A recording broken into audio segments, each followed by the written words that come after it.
Pete Waterman, it's 5 minutes. I'm going to ask you to count down when I put the battery in, please. All right. Here we go. 5, 4, 3, 2, 1. How would you describe yourself in a sentence? Lucky, lucky, lucky. How would you describe your job description? Do you have a job description?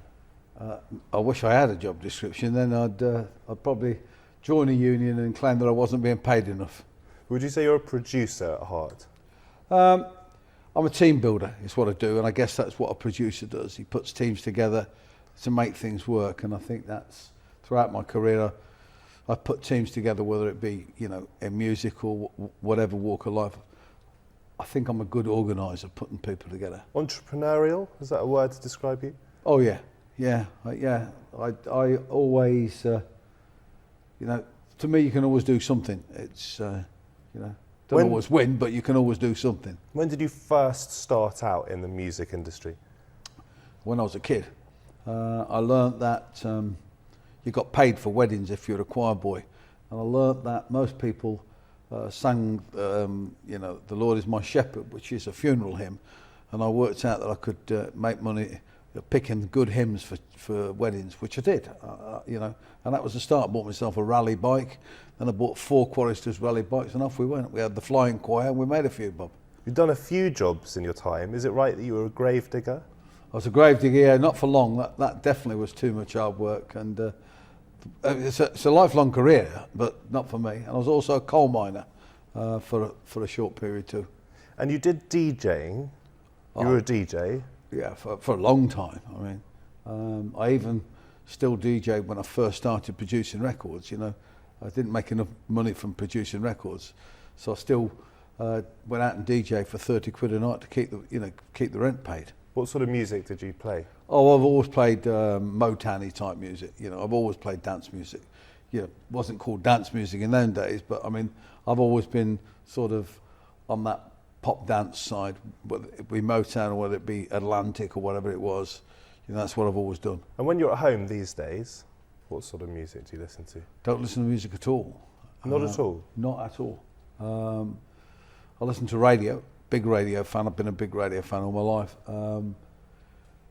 Why is that? Why don't you listen to music? It's my job, and I think if it's your job, you only listen to it when you need to. The problem is with music, it can be all-consuming, and you sometimes don't see the wood for the trees, because you know, I mean, there's things I like, and you know, I can't make, so I just choose when I listen to it. What was the big break for you as a producer, do you think? What was the moment you realised you really had made it? Musical Youth, being on the news at 10. You know, I mean, when you suddenly, you know, you find 5 young kids from Birmingham, and suddenly there on the 10 o'clock news, you are the lead item. You know, that these 5 kids have been number 1 and sold the most records in a day in the history of the record industry. Then you think, wow, you know. How do you feel the music industry has changed over the years since you started? Oh, it was about, always in the past, you know, you literally had to make money. I mean, you didn't get the chance. You had to walk in, you had to start producing the goods pretty quick. If you didn't, you'd be gone within 12, 14 weeks. You know, the company would give you 14, 15 weeks. And after that, if you weren't making money, you're gone. I mean, and you know, I mean, they look for people with enthusiasm and knowledge, and that's all they cared. You know, you went in and they expected you to graft. The money was dreadful. What sort of impact do you feel the reality song contests on television has had on the music industry? Well, I think everybody overplays it. I mean, we always had, you know, we've always had them. We had the Carol Levis, and the Beatles were on the Carol Levis show, and everybody forgets that. So we've always had talent shows.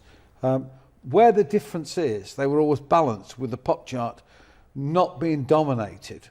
What happened with Pop Idol and X Factor, they've dominated completely because there's no competition.